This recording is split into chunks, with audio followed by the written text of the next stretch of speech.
Sir வணக்கம் sir. வணக்கம் sir. கூலி திரைப்படம் UA சர்டிஃபிகேட் கிடைக்கணும் அப்படின்னு சொல்லிட்டு அப்ளை பண்ணியிருக்காங்க. சிங்கப்பூரில் ஆல்மோஸ்ட் கிடச்சிருச்சுன்னு நினைக்கிறேன். இதே மாதிரி உலகம் முழுக்க கிடைத்தா வசூல் இன்னும் அதிகரிக்கும்னு நினைக்கிறாங்க. A சர்டிஃபிகேட் இந்த படத்தில் கிடைச்சதே ஒரு சில காரணத்துக்காக தான் அதை நீக்கணும் அப்படிங்கிற மாதிரியும் கேட்டுட்ருக்காங்க. ஏன்னா UA தான் ஃபேமிலியாக போய் ரசிக்க முடியும் அப்படின்னு ரஜினி ரசிகர்கள் பல பேர் கோரிக்கை வச்சுருக்காங்க. பல நாடுகளில் UA சர்டிஃபிகேட் கூட கொடுத்துருக்கதா கேள்விப்படுறேன். அதாவது மறு தணிக்கை செய்தல் அப்படிங்கிற மாதிரி. என்ன சார், எப்படி சார் பார்க்குறீங்க இதை? அந்த வாய்ப்பு உண்டு. நீங்கள் சென்சார் போர்டில் ஃபஸ்ட்டு ஒரு சர்டிஃபிகேட் கொடுத்துட்டாங்கன்னா நீங்கள் மறு தணிக்கை நீங்கள் பண்ணுறதுக்கான அந்த அப்ளிகேட் பண்ணலாம். அதற்கு 100% வாய்ப்பு இருக்குது. இப்போ இந்த கதைக்கு தேவைங்கிற ஒரே பட்சத்தில் தான் அந்த சேர் மேட்டரை வச்சு லோகேஷ் கொண்டு போயிருந்தார். இப்போ ஆல்மோஸ்ட் எல்லாருக்குமே தெரிஞ்ச ஒரு விஷயமா மாறிடுச்சு. இப்போ அதை நீங்கள் எடிட் பண்ணி தூக்கிட்டு வச்சா கூட படத்துக்கு எந்த டேமேஜுமே இருக்காது. அழகாக ஒரு நேரேஷன் கதை இருக்கும்.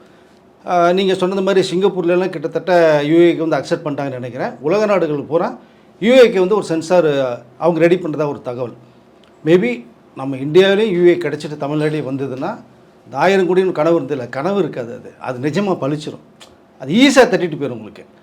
இப்போது அது நிறைய ஃபேமிலிஸே கலாநிதி மாறனவர்களுக்கு ஒரு மெசேஜும் ஆஃபீஸுக்கும் போய் நேரடியாக பேசுகிறதா ஒரு தகவல் வருது. என்னங்க நீங்கள் பாட்டு ரஜினி சாரை வச்சு, ரஜினி சார்னாலே ஒரு ஃபேமிலியோட பார்க்குற படம் அது. நான் குழந்தையோட நம்பி போவேன் நாங்கள் ரஜினி சார் படத்துக்கு. அப்படி தான் இருக்கும். நீங்கள் இதை ஏன்னு ஒரு விஷயத்தை நீங்கள் சொல்லி வீட்டில் எங்களால் நிம்மதியாக இருக்க முடியல, இதுக்கு நீங்கள் ஏதாவது ஒரு வழி எங்களுக்கு பண்ணுங்கள், இல்லை பிலோ 18 நீங்கள் போகிறதுக்கான ஒரு விஷயத்தை கன்வே பண்ணுங்கிற மாதிரி அங்கே போய் உரிமையோட பேசியிருக்காங்க. அவரே எதிர்பார்க்கல மக்கள் இப்படி பேசுகிறது, மெசேஜ் வருதெல்லாம். இப்போ அதற்காகவே என்ன பண்ணுறாங்கன்னா மறுதணிக்கைக்கு பண்ணணும்னு சொல்லிட்டு கோர்ட்டில் ஒரு அப்பீல் பண்ணியிருக்காங்க. UA கிடைக்கிறதுக்கு எனக்கு என்ன பண்ணுமோ நீங்கள் பண்ணுங்கன்னு சொல்லிட்டு ஒரு விஷயத்தை அப்பீல் பண்ணியிருக்காங்க. இப்போ மேபி அது கிடச்சிட்டு இவர்கள் லோகேஷ் கனகராஜ் அந்த சேர்மேட்டை பூரா ரிமூவ் பண்ணிட்டாங்கன்னு வச்சுங்களேன். டோட்டலாக படத்தில் ஒன்றுமே கிடையாது. அந்த ஏக்கான விஷயங்கள் இருக்காது. ஸோ அப்போ உங்களுக்கு நீட்டாக வரும். UA கிடைச்சது அப்படின்னா இந்த பிலோ 18 பூரா உள்ளே பூந்துருவாங்க. உள்ளே பூந்தாங்கன்னா ஷிஃப்டிங் மாதிரி உங்களுக்கு அடித்து தூள் பண்ணி கலெக்ஷனில் போய்ட்டுருக்கோம். இப்போ இதுவே பார்த்தீங்கன்னா 4 நாளைக்கு 404 கோடி. ஸோ இந்த 2 நாள் போயிடுச்சு, திங்கள் செவ்வாய். அதில் கிட்டத்தட்ட 100 கோடி கிராஸ் பண்ணுங்க எனக்கு ஒரு தகவல். கிட்டத்தட்ட 500 கோடியை இதுவரை தாண்டி இருக்கும் மெசேஜ்.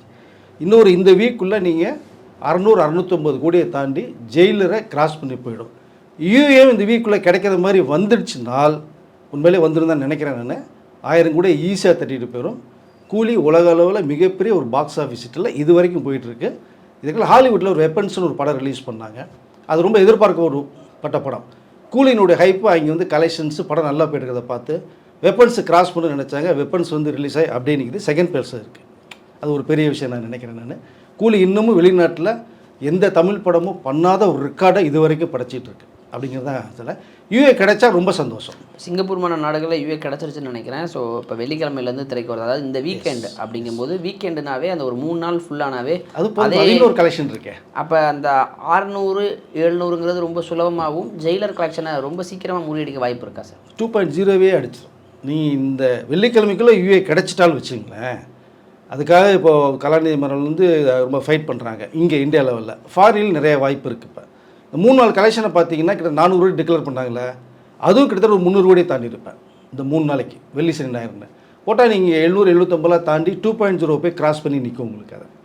ஸோ 1000 கோடியை நெருங்கி அதை தாண்டறதுக்கும் வாய்ப்புகள் நிறையா இருக்குது. UA கிடைச்சால் போய் பார்க்கலாம். இப்போ நார்த்தில் கூட தியேட்டர் இன்க்ரீஸ் பண்ணியிருக்காங்க. ஏன்னா வார் 2 ஸோ மிகப்பெரிய எதிர்பார்க்காத அளவுக்கு ஒரு ரிசல்ட் அவங்களுக்கு வந்துருச்சு. மிகப்பெரிய ஒரு லாஸ். அது சொல்கிறதையே கஷ்டமாக தான் இருக்கிற வழியில் சொல்லி தான் ஆகணும். ஸோ வார் 2 ஆந்திராவிலையும் தெலுங்கானாலையும் போகல, நார்த்லேயும் போகல, டோட்டலாக தமிழ்நாடுலேயும் போகல. அதில் கிட்ட ஒரு 150 கோடி 200 கோடிக்கு மேலே லாஸ்ன்னு சொல்கிறார் ப்ரொடியூசரு. பட் கூலியினுடைய தியேட்டர் இன்க்ரீஸ் பண்ணியிருக்காங்க. அங்கே கலெக்ஷன் இப்போ ஏறிட்டு இருக்கு. ஓவரால் பார்த்தீங்கன்னா நாளுக்கு நாள் கூலியினுடைய கலெக்ஷன் ஸோ அதிகமாக போயிட்டே இருக்குது. இப்போ 7 நாளில் எவ்வளோ சார் வசூல் பண்ணியிருக்கு? கிட்டத்தட்ட இது வரைக்குமே ஒரு 550 கோடியை தொற்றுச்சுன்னு ஒரு தகவல் வருது சார். இந்த வெள்ளிக்கிழமை வரைக்கும் ரிசல்ட்டை பார்த்துட்டு சன் பிக்சர்ஸ் திரும்பி உங்களுக்கு ப்ளஸ் போட்டு பண்ணுறாங்க. 600 ப்ளஸ்ஸா 700 ப்ளஸ்ஸாங்கிறத அவங்க அஃபிஷியலாக டிக்ளேர் பண்ணுறாங்க. ஜெயிலர் 1 இப்போ கிட்டத்தட்ட நெருங்கிருச்சு உங்களுக்கு. அதை அடுத்து 2.0 இந்த வீக்குள்ளே நெருங்கி தாண்டிடும். இப்போ லியோ படத்துடைய ஒட்டுமொத்த வசூலை கூலி திரைப்படம் இப்போ ஒரு 6-7 நாள்லேயே தாண்டிடுச்சு. அதெல்லாம் உங்களுக்கு நேற்றே கிராஸ் பண்ணதாக ஒரு தகவல் வருது உங்களுக்கு. அதை ஸோ இப்போ 1, 2, 3 அது நம்பர் 1 பிளேஸில் ரஜினிகாந்த் 2.0, 2 பிளேஸில் ஜெயிலரு, 3rd கூலி. இப்போ ஜெயிலரை கிராஸ் பண்ணி செகண்ட் பிளேஸுக்கு போகும். அந்த first place, second place, 3rd பிளேஸுங்கிறது ஒன்லி சூப்பர் ஸ்டார் ரஜினி தான் இருக்கார். அவருக்கு மட்டும்தான் அந்த இடம். அவருக்கு மட்டும்தான் நிரந்தரம். அதை திரும்பி அடிக்கிறதா இருந்தால் ஜெயிலர் 2 வந்து இதெல்லாம் கிராஸ் பண்ணி போனால் தான் இனி தலைவர் நிரந்தரம் அப்படின்னு பார்த்துருந்தாங்களே சார். இப்போ லோகேஷ் கனகராஜோட இன்னொரு படம் ரஜினி பண்ணுவாராங்கிற ஒரு கேள்வியை நான் போன இன்டர்வியூல கேட்டிருந்தேன். நீங்கள் சொன்னீங்க அதுக்குள்ளே ஒரு செய்தி பரபரப்பாக போயிட்டு இருக்கு பார்த்தீங்களா? நான் நெக்ஸ்ட் இயர் தான் அதனுடைய அட்டம்ப்ட் போகணும்னு நினச்சி நீங்கள் கேட்ட கேள்வி பதில் சொன்னேன் நம்ம சேனலில். இப்போ பார்த்தீங்கன்னா அது திடீர்னு பார்த்தா நேற்றைய செய்தியை வந்து மீண்டும் ரஜினியும் லோகேஷும் ஒன்று சேர்றாங்க அப்படின்னு. இதில் சிறப்பு அம்சமாக அவருடைய நெருங்கிய நட்பு இது கமல்ஹாசன் உள்ளே வர்றாரு இப்போ. ஸோ இந்த காம்போ நினச்சாலே இப்போவே பிரமிப்பாக இருக்குது. ரஜினி, கமல், லோகேஷ் சாதாரண விஷயம் கிடையாது இந்த காம்போ. ஸோ மிகப்பெரிய அளவில் இருக்கும். இவரோட பட்ஜெட் எனக்கு தெரிஞ்ச வரைக்கும் நான் விசாரித்த வகையில் 700 கோடிய பட்ஜெட் போட்டிருக்கதா ஒரு தகவல் வருது. ஏன்னா சம்பளமே இவங்க 3 பேருக்குமே கிட்டத்தட்ட ஒரு 450-500 கோடியை தொற்றும் உங்களுக்கு. ஸோ 700 கோடிக்கு மேலே பட்ஜெட் ஃபிக்ஸ் பண்ணி கமல்ஹாசனுடைய அந்த ராஜ்கமல் ஃபிலிம் இன்டர்நேஷ்னல்லையே படம் பண்ணுறாங்க. ரெட் ஜெயண்ட் இதில் மிங்கிள் ஆகிறாங்க. ஸோ இப்போ இதில் இந்த அளவுக்குன்னா கமலோடைய இன்புட் உங்களுக்கு தெரியும் எப்படி இருக்குன்னு. ஒரு படம் பண்ண மாட்டார், பண்ண இன்புட் எவ்வளோ இருக்குன்னு சொல்லி.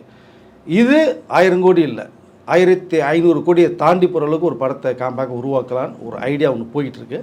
இந்த படம் எதிர்பார்க்கவே இல்லை இவ்வளோ ஷார்ட் பீரியடில் உடனே ஆரம்பிக்கிறான்னு சொல்லி. இதை லோகேஷ் ஆல்ரெடி ஒரு ஸ்கிரிப்ட் இது ரஜினி சார்ட்ட சொல்லிட்டாங்க. ஒரு வில்லன் ஸ்கிரிப்ட் மாதிரி இதை ரொம்ப பிரமாதமாக இருக்குது. அது பட்ஜெட் ஹெவி, ஆக்டர்ஸ் நிறையா தேவைப்படுங்கிறதுனால பெண்டிங் வச்சாங்க. இப்போ அது ஃபுல்லாக பாதிப்பேன். ஸோ இதில் வந்து பார்த்தீங்கன்னா அதாவது 2 பேருமே வில்லனை தான் பண்ணுறாங்க. ஸோ ரஜினி சாரும் வில்லன் தான், கமலும் வில்லன் தான். இவர்கள் ஏற்கனவே கிட்டத்தட்ட ஒரு 16 படங்களுக்கு மேலே ஒன்றா பண்ணாங்க. கடைசியாக பண்ண படங்கள் எடுத்துனா கிரஃப்தார் 85ல் இவர்கள் ஏற்கனவே வில்லனாக பண்ணியிருக்காங்க. ஆடுபுலி ஆட்டம்னு சொல்லி ஒரு தமிழ் படத்தில் 2 பேருமே வில்லன் தான். மொத்தம் 5 ஃப்ரெண்ட்ஸ் எல்லாமே வில்லன். அதற்கு பிறகு கிட்டத்தட்ட பார்த்தீங்கன்னா ஒரு 46 வருடங்களுக்கு பிறகு மீண்டும் இணைகிறாங்க இந்த காம்போ. ஸோ ரஜினி சாரை பொறுத்த மட்டும் எப்போல்லாம் நான் பண்ணுறது ரெடியாக இருக்கேன் கமல் அப்படின்னா, கமலஹாசன் தான் கொஞ்சம் வந்து விலகி போனார். வேண்டாம், உங்களுக்கு ஒரு ஸ்டைல் போயிருக்கு, நமக்கு ஒரு ஸ்டைல், இது சந்தர்ப்பம் வரும்போது நம்ம ஒன்றா பண்ணுவோன்னு. அந்த சந்தர்ப்பம் இப்போ வந்திருக்கு. இந்த பம்பர் லாட்ரி ப்ரைஸ் வந்து லோகேஷ் கனகராஜ் அடிச்சிருக்கு. கண்டிப்பாக இதில் அந்த கூலியில் நடந்த அந்த ஸ்கிரிப்ட் மேட்டரில் அந்த சின்ன சின்ன தவறுகள் இதில் நடக்காதுன்னு நான் நினைக்கிறேன். பக்காவாக ஸ்கிரிப்ட் உருவாய் பவுண்டட் ஸ்கிரிப்ட் ரஜினிக்கும் கொடுத்துருவாரு, கமலுக்கும் கொடுத்துருவாரு. இன்புட் 2 பேரும் பார்த்து டிஸ்கஷன் பண்ணி தான் ஸோ இந்த படத்தை உருவாக்க போகிறாங்க. ஸோ இந்த படத்தினுடைய லெவல் வந்து இப்போவே எதிர்பார்க்காத அளவுக்கு அப்படி பேச்சு ஆர்வமாக இருக்குது. இப்போ ரஜினி, கமல் 2 பேரும் சேர்ந்து நிறைய படங்கள் நடிச்சிருக்கிறாங்க. ஆனால் பல பெரிய நீண்ட இடைவெளி ஒரு 20-25 வருஷத்துக்கு மேலே நடிக்கவே இல்லை. இல்லை, கிட்டத்தட்ட கிரஃப்தார் 85ல் வந்தது. ஆமாம், ஒரு 40 வருடங்கள் கிடையாது. அது ஹிந்தி படம். ஆமாம், தமிழ் படம் வந்து 90ல் பண்ணாங்க. ஸோ கிட்டத்தட்ட 45 வருடங்கள் கிடையாது. ஒரு 35 வருஷம், கிட்டத்தட்ட 35-40 வருடமாக கிடையாது. அப்படிங்கும்போது இப்போ மீண்டும் இணைகிறாங்க. ஸோ அப்போ அவங்க வந்து ஓஜி கேங்ஸ்டர் தான், இல்லைன்னு பிரச்சனை. இப்போ வந்து வயசான கேங்ஸ்டர். இப்போ வயசான கேங்ஸ்டர் 2 பேர் சேர்ந்து என்ன பண்ணுவாங்க, நண்பர்களாகவா எதிரிகளாகவா, எப்படி ஒரு கதை அம்சம் இருந்தால் இருவரும் ஒத்துப்பாங்க. அண்ட் அதை சேர்க்கக்கூடிய முயற்சியில் இத்தனை வருஷத்தில் அது லோகேஷுக்கு கிடச்சிருக்கு அந்த வாய்ப்பு. அதுதான் சொல்கிறேன் இல்லையா, லாட்டி பம்பர் லாட்டி அடிச்சார். கேரளாவில் 25 கோடி ரூபா பரிசு வந்து எப்படி இருக்குமோ அந்தளவுக்கு லோகேஷ்க்கு வந்து இது வந்து ஷார்ட் பீரியடில் அவர் எதிர்பார்க்கல. இது நடக்கும்னு நினச்சார். ரஜினி சார் பண்ணுவோன்னு சொன்ன ஒரு விஷயம். பட் இது கமலுடைய ஒரு இன்ட்ரெஸ்ட்டில் இந்த மேட்ரு ஒன்று போய்கிட்டு இருக்கு. ஏன்னா ஆல்ரெடி கமல் அந்த ராஜ் ஃபிலிம்ஸ்க்கு வந்து ரஜினி சார் படம் பண்ணி தரதா கன்ஃபார்ம் பண்ணியிருந்தாங்க. ஸோ அது கொஞ்சம் லேட் ஆகிட்டே இருக்குது. ஒரு 4 இயர்ஸாக லேட் ஆகிட்டுருக்கு. அதற்கு வேண்டிய ஒரு அந்த டைம் இப்போ நெருங்கியிருக்குன்னு நான் நினைக்கிறேன். ஸோ இந்த காம்போ மிகப்பெரிய அளவில் நீங்கள் சொன்ன மாதிரி ஓஜி தான். ஸோ அதை வயசானாலும் நம்ம படையப்பால சொல்ல டைலாக் தான், இளமையும் ஸ்டைலும் அப்படி இருக்குன்னு. கமலும் அவர் சேர்ந்தால் தெரிக்க போகுது. இந்த ரஜினி சார் வில்லனா பண்ணால் எந்த அளவுக்கு பண்ணுவார் நம்ம நிறைய படங்கள் பார்த்துட்டோம். வில்லன்னா ரஜினி அந்தளவுக்கு தூக்கி அல்வா சாப்பிட்டு போயிடுவார். அதை கடைசியில் எந்திரலாம் சிட்டி கேரக்டர்லாம் பார்த்தீங்கன்னா மனுஷன் விளையாடி இருப்பார். ஸோ அந்தளவுக்கு மிரட்டி இருப்பார் உங்களுக்கு. அதாவது இது கற்பனை பண்ணி பார்க்க முடியாது சார். அவர் இந்த வில்லன் கேட்டு கொடுத்தீங்கன்னா டைரக்டர் சொல்கிறத விட எக்ஸ்ட்ரீமாக போவார்தில்ல. அது ஈக்குவலாக கிட்டத்தட்ட கமல் அவர்களும் இந்த வில்லன் கேட்டப்பில் வந்து அவரும் மிரட்டியிருக்கார். நிறைய பழைய படங்கள்லாம் பார்த்தீங்கன்னா 5-6 படங்கள் வில்லனாக பண்ணியிருப்பார் உங்களுக்கு. அதற்கு பிறகு பார்த்தீங்கன்னா அவருடைய டைரக்ஷனில் கேஸ்வரமா டைரக்ஷனில் வந்து தசாவதாரம் பார்த்தீங்கன்னா அதில் வந்து இங்கிலீஷ்காரன் ஒரு வில்லனை மிரட்டியிருப்பார். ஸோ அப்போ 2 பேரும் ஓஜியாக அந்த வில்லன் இமேஜில் 2 பேரும் வில்லனாக பண்ணாங்கன்னா அந்த படம் எந்த லெவலுக்கு இருக்கும், இன்டர்நேஷ்னல் லெவலில் மிகப்பெரிய அளவில் இருக்கும். ஒரு ஹாலிவுட் படம் பார்த்த ஒரு சாட்டிஸ்ஃபேக்ஷன் இருக்கும். கண்டிப்பாக இந்த படம் மிகப்பெரிய லோகேஷ்க்கு கிடைச்ச மிக ஒரு அரிய வாய்ப்பு. இதை பக்காவாக ரெடி பண்ணுறேன்னு சொல்லிட்டார். ஸ்கிரிப்டுக்கு 2 மாதம் ஆல்ரெடி ஸ்கிரிப்ட் ரெடி பண்ணியிருக்காரு. அவர் இந்த அருண் மாதேஸ்வரனும் இரவு பண்ணிட்டு வெளில வந்தோடனே ஒரு 2 months ஸ்கிரிப்டுக்கு உட்கார போகிறார். இது அநேகமாக நெக்ஸ்ட்டு இவரும் வந்து ஜெயிலர் 2 முடிச்சுட்டு நான் வந்துடுறேன்ட்டாங்க. அதுக்கு வேண்டிய வேலையில் கமல்ஹாசன் சார் வந்து இப்போயே ஆரம்பிச்சிட்டார். ஸோ ப்ரீ ப்ரொடக்ஷன் ஒர்க்காக ஸ்டார்ட் பண்ணுறாரு. ஸ்டார்ட் பண்ணி உட்கார வைக்க போகிறாங்க. இந்த ஹீரோவை வந்து லோகேஷ் கமிட் ஆகலைன்னா அருண் மாதேஸ்வர் படம் இப்போயே உட்கார வச்சுருப்பாங்க. ஸோ அதில் ஒரு 3 மாதம் டைம் போகுது அவருக்கு. வந்துட்டு நெக்ஸ்ட்டு 2026 வந்து ஒரு பிப்ரவரி மார்ச்சில் ஸ்டார்ட் பண்ணுற மாதிரி இருக்காங்க. ஸோ 2027 படம் ரிலீஸ் ஆகுது. ஸோ அது இருக்க என்ன ஹைப் ஏறிட்டு தான் இருக்கும்னு நினைக்கிறேன். அந்த படம் ஸோ இண்டஸ்ட்ரி ஹிட்டில் மிகப்பெரிய மிக சரித்திரத்தை படைக்கும் அப்படின்னு நான் நினைக்கிறேன் சார். ஸோ இந்த படத்தில் உண்மையான ஓஜி பேன் இண்டியா படமாக பேன் வேர்ல்டு படமாக மாற்றுறதுக்கான எல்லா முயற்சிகளையும் எடுப்பாங்க. எல்லா ஸ்டார்ஸையும் எதிர்பார்க்கலாமா? இங்கிட்ட ஒரு சிரஞ்சீவி, இங்கிட்ட ஒரு மோகன்லால், அங்கிட்ட ஒரு ஷாருக் கான்ல, அமிதாப் பச்சன், யாரோ எதிர்பார்க்கலாமா? பேன் வேர்ல்டுன்னு கூட சொல்லலாம், நம்ம மாற்றிக்கோமே. ஏன் பேன் இண்டியானே சொல்லிகிட்டு இருக்கேன். பேன் வேர்ல்டு ஃபிலிமாக மாறுறதுக்கான வாய்ப்பு இருக்குது. அதாவது இது நம்மளே சொல்கிற வார்த்தை இது. பட் உலக லெவலில் வந்து நிறையா விஷயங்கள் அந்த அளவுக்கு என்ன பண்ண முடியும் அப்படிங்கிறத லோகேஷ் வந்து ஃபில்டர் பண்ணியிருக்காங்க சார். இதில் மற்ற நம்ம இந்தியா லெவல்லே ஆல் ஆர்டிஸ்ட் வருவாங்களா அப்படிங்கிறது தெரியல. மேபி போக தான் தெரியும். ஏன்னா இப்போ அமீர் கானே ஒரு ஸ்டேட்மெண்ட்டில் இப்போ ரீசெண்டாக சொல்லியிருக்காருன்னா, ரஜினி சாரோட எனக்கு சின்ன ரோல் தான் கூலி இல்லை, பட் எனக்கு வந்து அவர்கிட்ட ஸ்க்ரீனில் ஷேர் பண்ணதே எனக்கு வந்து அது பெரிய சாட்டிஸ்ஃபேக்ஷன். தம்மடிக்கிற ஷாட்லாம் நான் வேணான்னு சொன்னேன் லோகேஷ் சார். ரஜினி சார் மட்டும் என்னால் தம்மடிக்க முடியாது சொன்னேன் அப்படின்ற. அப்போ எந்தளவுக்கு ஒரு மரியாதை, ஒரு அன்பு வச்சுருந்தா அந்த சீன் பிறகு வேணாம்னு சொல்லிப்பார். பட் சீனுக்கு தேவை சார், நீங்கள் பண்ணுங்கம்மா.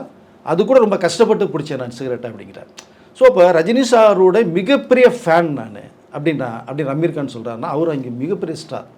இப்போ இந்தியா லெவலில் இருக்கிற லோகேஷ் வந்து இதே மாதிரி செட் பண்ணி இதில் வந்து ரஜினியும் கமலும் வில்லனா பண்ணுறேன், நீங்கள் வாங்கன்னா ரெடியாக இருக்காங்க எல்லா பேருமே வருது.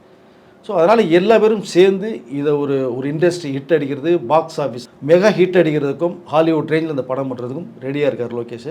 இந்த படம் ஸோ ரஜினி சாரும் கமல் அவர்களும் 46 வருடமாக இண்டஸ்ட்ரியில் வெயிட் பண்ணிட்டு இருந்த ஒரு விஷயம், அது இப்போ நடக்குது அப்படின்னா அது உண்மையிலேயே வந்து மிகப்பெரிய அளவில் எதிர்பார்க்கிற ஒரு விஷயமாக தான் நான் கருதுனேன் சார். ஓகே சார், அடுத்த வீடியோவில் சந்திப்போம். நேரம் கொடுத்ததுக்கு நன்றி. நன்றி.